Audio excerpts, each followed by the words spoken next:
Olá, este é o Pleno Ponto News Entrevista. Eu sou Priscila Brito e ao meu lado o deputado federal Nicolas Ferreira. A gente vai conversar agora sobre o primeiro seminário de comunicação organizado pelo Partido Liberal que acontece amanhã. Curtiu a iniciativa? Sim, é sempre importante a gente alinhar, enfim, o discurso, as expectativas. Não sou nenhum guru da internet aí, não dou curso a respeito disso, nunca fiz nenhum curso a respeito disso. Eu simplesmente fui aprendendo ao longo do tempo, de forma empírica. Posto um vídeo, deu certo, esse aqui ficou legal, esse aqui não deu certo, vou passar a fazer assim. E, enfim, tem dado certo. Eu acho que é uma experiência muito boa, que muitos ali vão ter. Eu estarei fora, tenho um compromisso em Washington, D.C., nos Estados Unidos, mas eu não tenho dúvidas que vai ser bastante proveitoso. Parabéns aí, principalmente a Rogério Marinho, que tem encabeçado projetos para o PL. Eu não tenho dúvidas que a gente vai crescer muito aí nesse sentido. O partido ele tem feito da comunicação uma das suas grandes fortalezas e o senhor, apesar de não ter feito nenhum curso, tem sido uma grande referência. E a primeira pergunta que eu gostaria de fazer ao senhor é se o senhor acredita que o uso de polêmica nas redes sociais é um caminho eficiente para o engajamento político ou se isso pode prejudicar a imagem a longo prazo para quem está começando na política. Eu acho que tudo na vida diz respeito a equilíbrio, né? É bom você ter humor na sua vida, né? Mas você não vai ficar brincando o dia inteiro. É bom, obviamente, você utilizar polêmicas para poder atrair as pessoas para o que você está falando. Eu dou o exemplo, por exemplo, do Romário. O Romário é extremamente polêmico. E ele utiliza isso, e utilizou isso durante a fase dele de jogador para poder, obviamente, chamar a atenção para algo que ele estava querendo dizer e dava certo. Então você tem que ter um equilíbrio muito grande. Eu mesmo faço isso, você pode ver os meus vídeos, alguns vídeos de fato são para atrair algumas pessoas, mandar uma mensagem rápida, mas alguns outros são mais elaborados para poder dar uma profundidade e trazer uma mensagem que as pessoas precisam ouvir. Então, ao longo do tempo, você vai administrando isso para que, óbvio, poxa, até o lúdico ele tem que ter um propósito. Não pode ser engraçado por ser engraçado. Tem que ser, talvez, um engraçado que leve um sentido, né? Isso que eu acredito que é o grande desafio de quem está, digamos assim, querendo fazer com que a sua rede social seja eficaz. E é claro, a política ela tem a performance, a política ela tem o bom humor. Ronald Reagan mesmo contava piadas, né, sobre Cuba, sobre Fidel Castro, da mesma forma também Winston Churchill. Então assim, o humor, a piada, a ironia, o sarcasmo, eles são, digamos assim, flechas que quebram um vidro que talvez, se não fosse aquilo, a pessoa não entenderia. E eu acredito que esse é o grande segredo para você ir administrando e alcançando as pessoas. Foi isso que o senhor utilizou hoje no discurso, ali na Câmara dos Deputados? Então, eu estava falando que golpe e fui dando vários exemplos, né? Para mim, eu falei, olha, golpe por exemplo, gastar 16 bilhões com Lei Rouanet e falar que falta dinheiro para a segurança pública.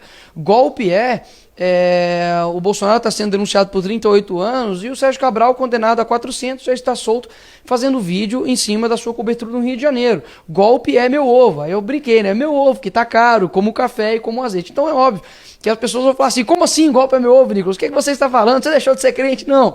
Veja o vídeo que você vai entender, mas talvez pessoas que nunca viriam esse discurso vão acabar, enfim, sendo atraídos por isso daí. E por quê? Porque a mensagem principal é maior do que essa, digamos assim, essa isca que eu fiz. Deputado, quais foram os maiores desafios que o senhor enfrentou ao criar imagem, ao criar e consolidar a sua imagem nas redes sociais? Olha, eu acho que o brasileiro, ele tem uma vontade muito grande de, enfim, de pautas quentes e conservadoras, que todo mundo, conservadoras não, morais, que está todo mundo falando. E esquece um pouco sobre as pautas propositivas. Dificilmente, se eu postar um vídeo a respeito, por exemplo, de tudo que eu faço no âmbito social, ajudando pessoas no meu estado, talvez dê o mesmo engajamento do que um vídeo falando a respeito do Lula. É uma coisa natural. Você tem programas no Brasil que bombam, que chama-se Caso de Família. Se o brasileiro não gostasse disso, aquelas famílias nem estariam ali. Elas resolveriam em casa e não precisava ser televisionado. Ah, você só queria comer hambúrguer. Entende? Ou seja, o brasileiro gosta disso. Então eu não posso ignorar a realidade do meu povo e do meu país. Então eu vejo que a gente, enfim, tem um desafio muito grande de mostrar o lado propositivo também, que muitas vezes não chama tanta atenção quanto a polêmica. Sim, apesar de não estar sendo mais exibido, continua dando bastante audiência, né? Não, muita audiência, é muito engraçado, tem vários memes. Se você pega, por exemplo, o próprio Big Brother, o que é o Big Brother? É um monte de gente à toa, né, que foi pra lá pra poder ficar comendo de graça, pra poder ficar ali falando um monte de coisa, e simplesmente o povo vê isso. Assim, são poucos países, senão eu acho que o Brasil é o único país que tem ainda Big Brother Brasil. Tipo, e as pessoas ficam alucinadas nisso. Então, se o povo brasileiro não gostasse de polêmica, jamais ele ligaria a televisão para isso. Para a gente finalizar, na sua opinião, qual é o principal erro dos políticos Perdão. Na sua opinião, qual é o principal erro que os políticos ainda cometem ao tentar se comunicar com o público nas redes sociais?